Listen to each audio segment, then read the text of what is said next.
My name is Alex. I'm 50 years old and live in Colorado. The snow falls early here and stays longer than it should. The cold creeps under doors and into your bones, but the silence settles even deeper. It lives in the walls, in the chair across the table, in the empty reply to a question you asked an hour ago. That's the kind of house I live in, a house full of silence. I've been married to Carol for 11 years. We met through mutual friends. She was recently divorced, cautious but still warm. I was coming out of a long, messy solitude. My first wife had passed. No kids. Just long hours at work and the kind of grief that turns your heart into a locked room. Carol had a teenage son when we met. Trevor. He was 14. A boy already halfway gone. Into headphones, sarcasm, and whatever dark universe teenagers crawl into when they realize the world doesn't care about them. His father, Greg, lived in California. Flew in now and then with cheap souvenirs and promises that evaporated the second the plane lifted off again. But the gifts were shiny. The smiles were easy. And Trevor clung to that man like gravity hadn't been invented yet. I didn't try to replace Greg. That would have been stupid. I didn't demand titles or ask for love. I just did what needed doing. I drove him to soccer. Paid for cleats, mouthguards, all the junk that gets left on buses and forgotten in gym bags.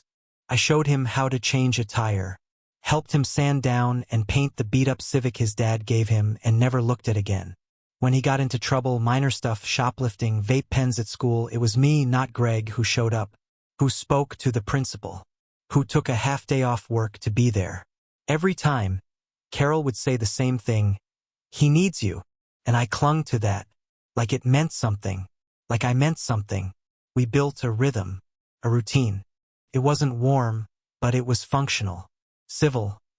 I didn't expect affection, just effort, respect maybe, a nod in the driveway, a thank you when I paid the mechanic, some kind of acknowledgement that I was more than the guy who kept the lights on. Trevor called me Alex, never Dad, not even once. But Carol always said, "He's just young, give him time." So I gave him time, years of it. Time became money, money became habit. Habit became expectation. When Trevor turned 18 and graduated, I offered to co-sign his student loans. Carol called me generous. Trevor called me cool. Greg called to say congratulations, then asked if someone could email him a photo of the ceremony. By 22, Trevor had a degree in communications and a girlfriend named Mandy who wore designer boots and drank $7 lattes. They talked about travel, Europe, engagement rings. I was proud of him, even if he never once thanked me for 4 years of tuition shortfalls I quietly patched with my retirement fund. Then, at 25, he proposed. I was sitting in the backyard that evening, beer in hand, when he came out grinning. "I asked her," he said. I nodded. "She say yes." "She said yes," he replied, laughing. Carol squealed when she found out. Started looking at dresses online within the hour. Mandy hugged me the next time I saw her. Told me I was like a second father to Trevor. Not a father, like one. Trevor said something that night, something that stuck to me like a burr under the skin. "You've always been there. You're my rock, man. I want you to help me plan this thing. Not just write checks, you know? Be part of it." I smiled, maybe even teared up, because for the first time in over a decade, I felt something settle. Like I belonged. I didn't ask for a budget. I didn't set limits. I just said, "Whatever you need." And that's where I failed. They started big. "We found this place," Trevor said. "Up in the mountains. Lodge, full weekend package. Snowy peaks, sunset vows, all of it." He showed me photos, polished wood, floor-to-ceiling windows, fairy lights strung between pine trees. Price tag? $18,000 just for the venue. I didn't blink. Next came suits, custom-tailored, imported fabric, matching ties for the groomsmen. $5,000. Then the band. Not a DJ. A live 6-piece band flown in from Seattle. "It'll make the reception unforgettable," Mandy gushed.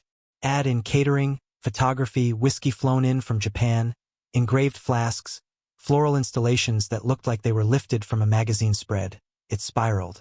Fast. I wired money. I paid deposits. I footed the bill for hotel blocks, shuttle services, rehearsal dinners. They started emailing invoices directly to me. And still I didn't complain, because I thought foolishly that this was the reward. The culmination of years of invisible labor. A seat at the table. Maybe even a line in the speech. Thank you to Alex, who's always been there. Something like that. Instead, I got silence. And then I got told the truth. But that part comes later. First came the illusion. We took engagement photos up in the Rockies. I drove them there myself. Trevor barely looked up from his phone. Mandy posed in a faux fur jacket, smiling like the mountain belonged to her. Carol held her phone up the whole time, filming, narrating the day like it was an episode of some Hallmark series. Nobody turned the lens toward me. I was the ride, the wallet, the man behind the curtain pulling the ropes to make it all work. One night I came home late. Carol was asleep. The wedding folder was open on the table. I peeked in, curious. There was a checklist, guest list, caterer menu, music cues. My name wasn't written anywhere. Not next to toasts, or family photos, or father dances. I closed the folder, went upstairs, told myself it was nothing. But a voice had already started whispering in the back of my head. You don't belong here. You never did. Still, I paid. Wrote more checks. Sent another $3,000 to the decorator. I told myself I was giving Trevor the life Greg never could. I told myself love looked like this. But deep down, I knew. I was never family. I was financing a performance I wasn't allowed to take part in. It happened on a Tuesday. One of those plain, unassuming Tuesdays where nothing should shift, but something always does. The sun was half setting, painting the windows in that gold you only get in early spring. We were sitting on the back patio, the three of us, me, Carol, and Trevor. He had a tablet in his lap, Mandy's Pinterest board open, endless scrolling. Centerpieces, arches, ice sculptures, monogrammed napkins. How do you feel about white hydrangeas? He asked, barely glancing up. I gave a half nod. Fine. Simple. Carol smiled like that was all it took. Like a single syllable was proof of my commitment. Trevor swiped to the next thing. She found a place that does suspended floral ceilings. Like hanging garden stuff. Real vines. Looks amazing. I winced. Any idea how much? He shrugged. For grand, maybe 5. It's part of the ambience. The word hit like a pebble in my throat. Ambience. The same language hotels use when they charge $12 for bottled water. I shifted in my chair. Look, I'm not saying no. I began, careful, slow. I'm just thinking maybe we trim a few things. The budget's already stretched. It might be time to rein it in a bit. Trevor didn't even flinch. He kept scrolling. Real dads don't say no. Or maybe you're not really one. Silence. That word, real, landed harder than any punch I ever took in my life. It wasn't loud. It wasn't shouted. Just dropped there. Like something true he'd been holding on to, waiting for the right moment to carve me open. He didn't look at me when he said it. He just kept scrolling. As if what he said was so casual, so universally understood, it didn't even deserve eye contact. Carol froze beside me. Her wine glass paused midair. I turned to her. Nothing. She didn't correct him. Didn't flinch. Didn't say, Trevor, that's out of line. Just looked down into her drink like maybe the ice cubes held a better answer than her mouth ever would. I nodded once. Not because I agreed, but because the fight drained out of me all at once. Not anger. Something colder. Final. A kind of silence that moves in behind your ribs and sets up home. I stood, walked inside, and didn't say a word. That night, I sat in my office. Lights dimmed, bourbon poured, the house dark around me, and I opened the laptop. It was all there. Every deposit, every invoice, every florist quote, liquor delivery, tuxedo fitting, venue deposit, photography session, and specialty cake down payment. The spreadsheet was nearly 70 lines long. I hadn't realized just how far it had gone until I saw the numbers stacked like gravestones. $2,100, Mandy's dress deposit. $5,800, venue holding fee. $3,200, catering tasting and first round. $700, custom cufflinks, groomsmen gifts.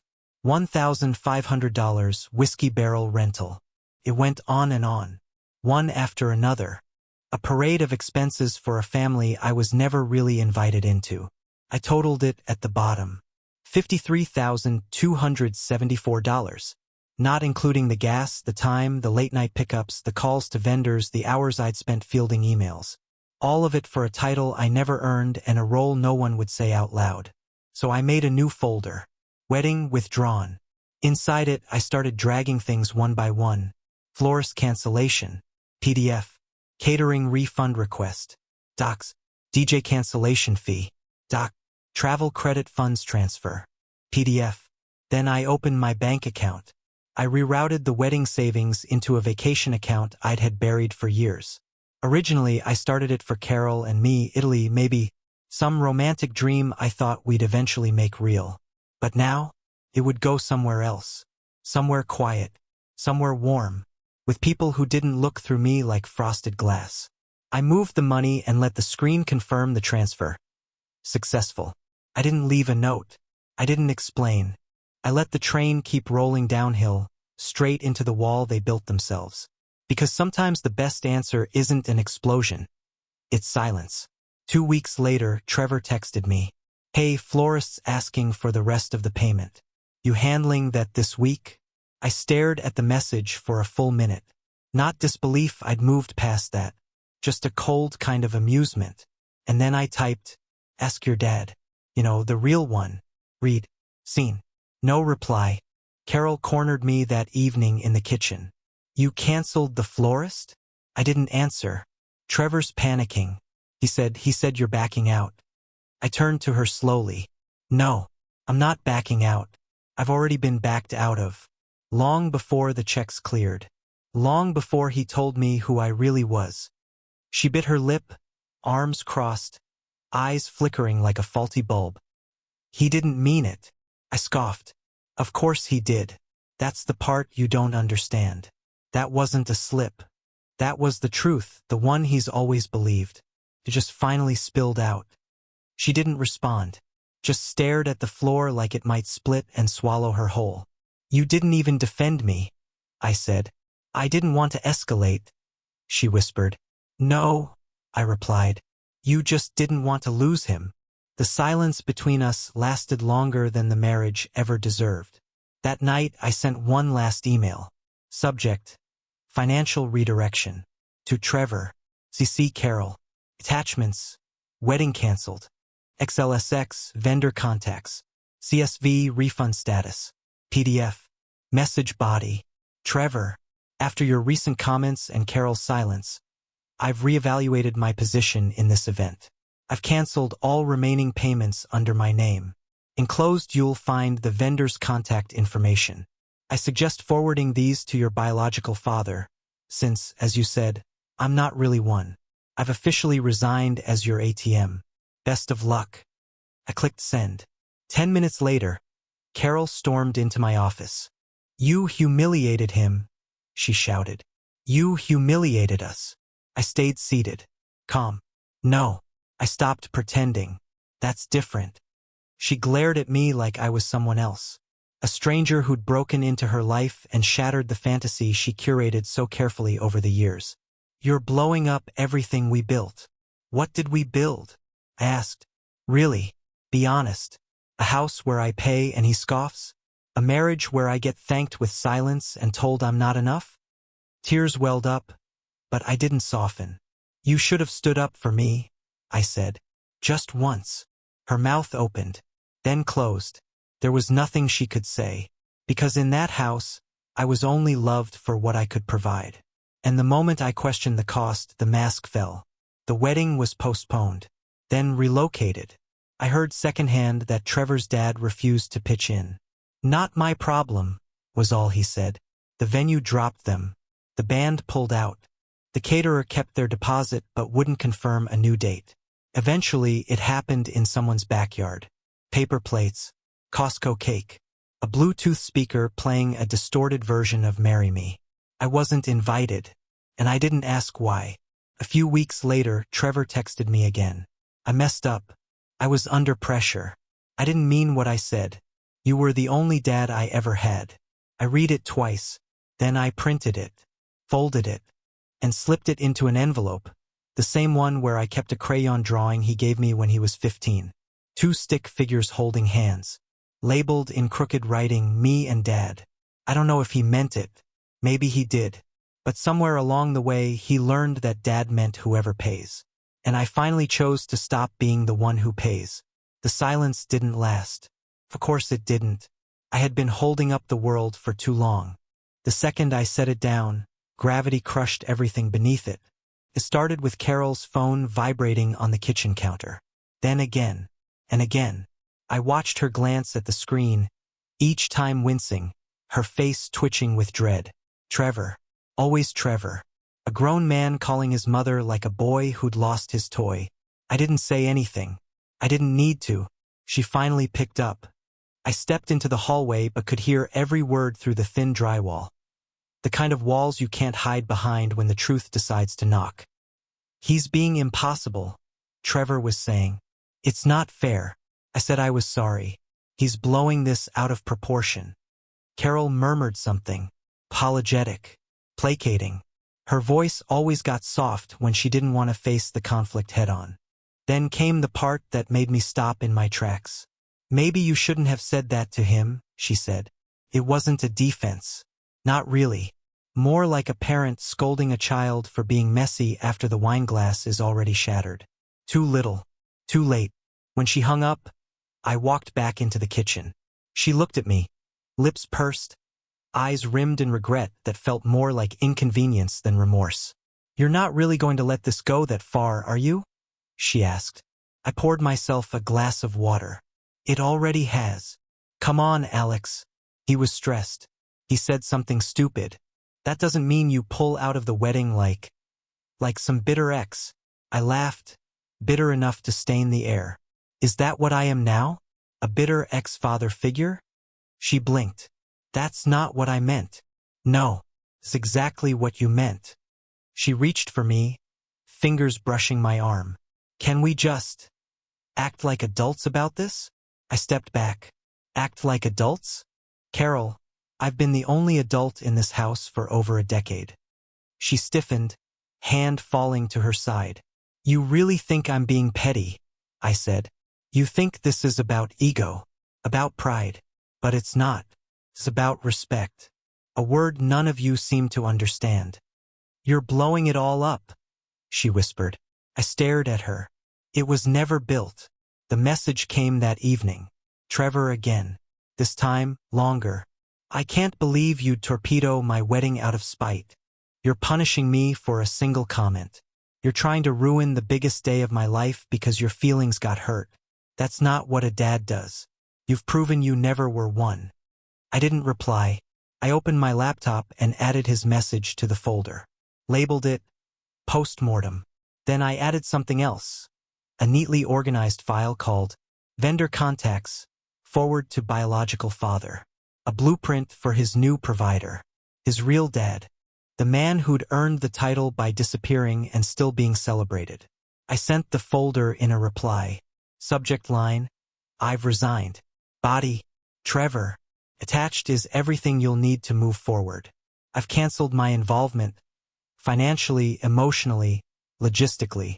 You said I'm not your real father. That means I'm not your real wallet, either. Ask the man who gave you his last name to fund your fairy tale. Consider this my exit interview. No signature. No love. Just truth. The storm arrived 10 minutes later.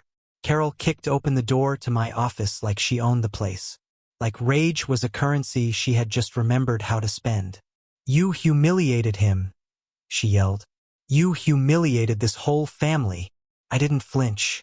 Family? Is that what this is? I cannot believe you'd stoop this low, she hissed. You want to punish him? Fine. But to dismantle everything like this. I supported that boy for 11 years. I interrupted. I paid for every birthday, every semester, every broken bone and orthodontist visit. I taught him to drive. I sat up all night when he wrecked the car. I was there when Greg wasn't. Her jaw tightened. This isn't about Greg. Yes, it is. Because Trevor learned early that respect isn't necessary if the blood is right. And you? I paused, letting it land. You taught him he was right. She swallowed. I never said that. You never said anything. That's worse. We stared at each other across the room like two soldiers on opposite ends of a battlefield where both flags had already burned. She turned to leave, then hesitated. You'll regret this. I leaned back in my chair. I already do. The next few days unraveled fast. I watched it all from the sidelines like a man who's finally stepped off the treadmill and sees how fast it was spinning. The lodge canceled. The band pulled out. The whiskey shipment was returned to sender. The guest list shrank faster than a flooded tent. I heard from a mutual friend that they'd moved it to Carol's sister's backyard. Mandy was furious. Trevor blamed me. I didn't go. I wasn't invited. Not even a courtesy email. Instead, I spent that Saturday in the mountains, the same mountains where they once posed for engagement photos I paid for. I brought a book, a blanket, a bottle of something expensive I'd been saving for no occasion in particular. The silence was beautiful. Better than vows. Better than speeches filled with hollow gratitude. I imagined Trevor standing there, beneath twinkle lights strung between trees, cutting into a grocery store cake while Bluetooth speakers stuttered through a distorted playlist. And I didn't feel cruel. I felt honest. A few weeks passed. The text stopped. The drama cooled. It was like the whole ordeal had become just another inconvenient chapter everyone wanted to pretend didn't happen. Then, one night, a message lit up my phone. Trevor. I shouldn't have said that. I was under pressure. I didn't mean it. You were the only dad I ever really had. I'm sorry. I read it once. Then again. Could have replied. Could have said something simple like I appreciate that or it's okay. But that would have been a lie. It wasn't okay. It had never been okay. Instead, I went to the closet, opened a box I hadn't touched in years. Inside was an envelope, a drawing, done in thick crayon lines, folded so many times the paper had creases like old skin. 2 stick figures, one taller than the other, both smiling. Scrawled beneath it, me and Dad. He gave me that when he was 15. I don't know why. Maybe it was a joke. Maybe it was real. Maybe he saw something in me, then he forgot later. I unfolded the new message, printed it, and slid it into the same envelope. Past and present. A boy who once wanted to believe. A man who had forgotten how. I sealed it shut and slid the envelope into my desk drawer. I didn't reply, because something had shifted in me, something that wouldn't shift back. I didn't respond. I read his message, the apology, the backpedal, the clumsy attempt to tape over something that had already been split wide and exposed to rot, and I let it sit there, unread, unanswered. Trevor had already written me out of the story. All he was doing now was realizing there was no one left to play the part he took for granted. I was under pressure. I didn't mean it. You were the only dad I ever really had. Too late, too rehearsed, too convenient. Because love isn't something you remember when it starts costing you. And I had paid enough. The silence that follows a decision like that. It doesn't arrive all at once. It unfolds slowly, deliberately, like an old film reel dragging frame by frame through a dying projector. First, it was the house. Carol stopped talking. Not in the dramatic way, no slam doors, no explosive fights, just quiet. Methodical. She'd move past me in the hallway like I was a coat rack. Place dinner on the table with no words. Wake up before me, go to bed before I did. She didn't ask if I was okay. She didn't ask what I needed. Maybe because she already knew the answer. Maybe because she was ashamed of it. There's a certain flavor of loneliness that only exists in marriage. When the person beside you becomes more ghost than partner. You start talking to yourself. Out loud. Just to hear a voice echo. By week 2, she was sleeping in the guest room. I just need space, she said. I laughed under my breath. You've had space for years. You just didn't want to admit it. She didn't deny it. I didn't go to the backyard reception. I heard about it in fragments, passed like gossip through shared circles. The kind of updates people give you with a hesitant tone, unsure which side of the story they're supposed to be on. Trevor looked nervous. Mandy wasn't smiling much. They played a Spotify playlist and the speakers kept cutting out. There was no toast, no speech. No one said anything about you. I wasn't surprised. Of course they didn't. Saying nothing had become their language, their shield, their absolution. Someone sent me a photo unprompted. Trevor in his suit, holding a paper plate with half-eaten cake, grinning like nothing had broken. Mandy beside him, arms stiff, a smile that didn't reach her eyes. I deleted the photo, then deleted the number. I took that trip, the one I'd been saving for. The account that had once been labeled Italy with Carol, now just read. For me. I booked the flight without telling anyone. Flew out 2 weeks after the wedding that wasn't. Landed in Rome, rented a car, and drove through the countryside like a man who'd been living in a basement and had just rediscovered sunlight. Vineyards, dusty roads, meals that lasted 3 hours and ended with wine and silence and no one asking for anything. I met people, strangers who didn't know my name, didn't know what I'd given up or who I used to be. They laughed at my bad Italian and poured me another glass. They didn't care what I could provide, only that I existed and that I showed up. Felt like breathing again, like standing still without sinking. Somewhere on the third night, I sat alone on a balcony, overlooking an olive grove. The air was warm, the sky a shade of blue you can't explain, only experience. I took out the envelope, the one I'd brought in my luggage, tucked between folded shirts and forgotten loyalties. Inside it, 2 papers, a crayon drawing from a boy who once called me Dad, and a printed message from a man who no longer believed I was. I stared at them for a long time, let the weight of those 2 versions of Trevor press against each other until something cracked. He meant it once. He stopped meaning it later.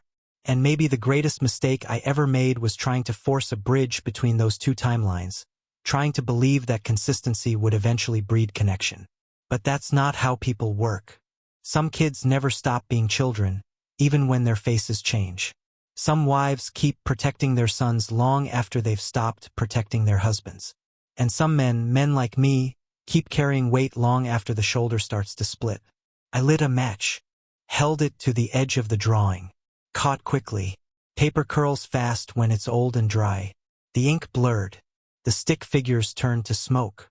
I dropped it into an ashtray, watched it die and poured a glass of wine. When I got back, Carol was waiting. The house was spotless. Unnaturally so. The kind of clean you only get when someone's trying to rewrite the story. She stood in the kitchen, arms folded, waiting for me to speak. I didn't, so she did. You didn't answer his message. I raised an eyebrow. You read it. He showed me. Said he tried. Said he meant it. I nodded slowly. That's the problem. He only means it when something breaks. She stared at me. You really won't forgive him? Forgiveness requires something to return to. What is there, Carol? Tell me. Because all I see are years of silence followed by one message begging for the lights to come back on. She exhaled, lips tight. So that's it? You're done? I thought about it. Not for long. The answer was already sitting in my chest, fully formed. I was done the second you let him say it, I said, and didn't say a damn thing back. She didn't cry. She didn't argue. Because she knew. We don't speak much now. Carol and I still technically live in the same house, but it's more like a ceasefire than a marriage. She keeps busy with work and book clubs. I spend most of my evenings in the garage, working on a motorcycle I'll probably never finish. Trevor hasn't reached out again. Not in months. Maybe he knows now that there's no reset button. That apologies aren't receipts you can cash after the product stops working. I used to check his social media, see photos of him and Mandy, updates about his job, his dog, the life I was supposed to help launch. But I stopped. Because none of that matters anymore. I gave him everything I could. I gave him years of my life, my money, my attention, my time. And when the moment came for him to define what I meant to him, he didn't hesitate. He buried me in a sentence. So I buried the rest of it in silence. You want a clean ending, a moment of redemption, reconciliation, some scene where the prodigal son returns and the stepfather, weathered but wise, opens his arms. But that's not this story. There is no music swelling, no hug on the porch, just the quiet of a man who finally realized that love without respect is a leash. And I cut mine. So now I ask you, you who read this or hear it or carry your own version of it in your chest, was I wrong? Was I cruel to step back? To pull the cord when the oxygen ran dry? To stop paying for love that was never freely given? Would you have endured it? Or would you have walked away too? Because in the end, all I did was believe them. When they told me I was nothing, I finally listened.